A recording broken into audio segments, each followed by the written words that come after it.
Hi, I'm Tim from EcoQue. In this video, we're going to give you some tips on cooking ribs in our Artisan smoker oven.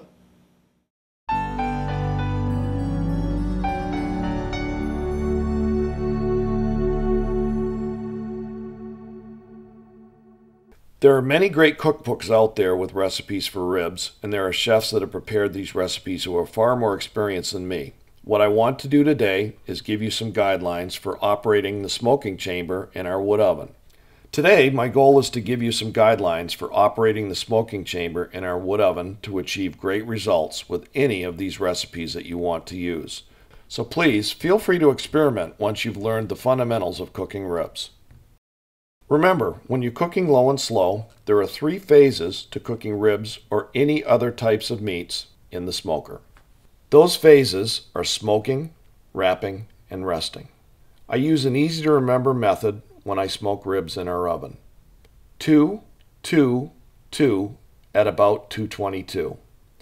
And what I mean by that is I smoke my ribs for 2 hours, bone side down, and another 2 hours, meat side down. Then I wrap and rest them for a total of another 2 hours after they've been smoked. All of this should be done at a temperature of at least 222 degrees and up to 250 degrees. Today, we're going to prepare baby back ribs. The smoker oven will hold 3 full racks of ribs, but I recommend cutting them in half to make them easier to handle. You can also brine the ribs overnight if you want to, or try any number of great recipes available for different types of ribs. The first thing you're going to want to do is cut the racks in half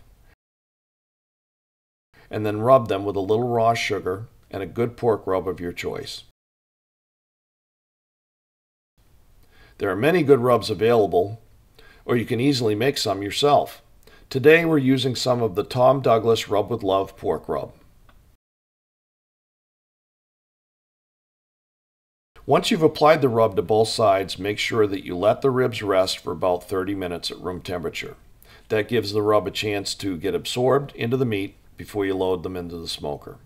Don't be afraid to put the rub liberally all over the ribs so that it forms a nice crust during the smoking process.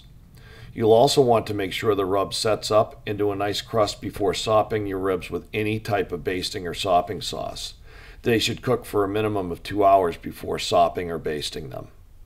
You'll also want to make sure that your drip pan underneath the ribs has about a quart or so of liquid in it, both for the humidity that it generates in the smoker and also to catch the drippings. I like to use a 50-50 combination of water and apple juice. I also recommend placing a wire probe digital thermometer inside the box to monitor the temperature very carefully. These digital thermometers are always going to give you a much more accurate reading of the temperature towards the center of the smoker oven than a door thermometer ever could. Our ribs have been smoking for 2 hours bone side down and another 2 hours bone side up. Now it's time to wrap them. Remove all of the half racks at the same time and close the smoker door. One at a time, you'll wrap these half racks of ribs with a combination of brown sugar, honey, and a little apple juice. I use about a half cup of apple juice per half rack, along with 2 tablespoons each of honey and brown sugar that I spread on both sides of the ribs. Carefully make a foil bag, leaving one end of the foil bag open so you can pour some apple juice inside.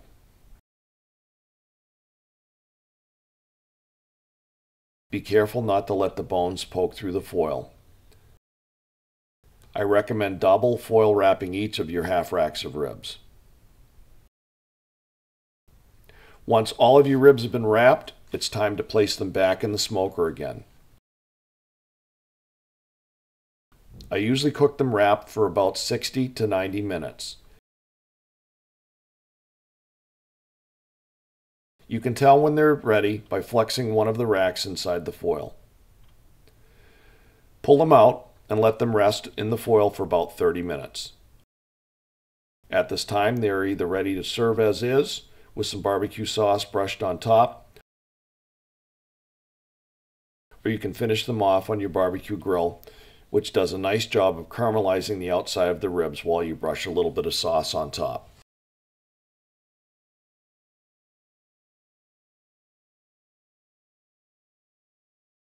Today we're just going to serve the ribs right from the foil after we've brushed a little bit of barbecue sauce on them.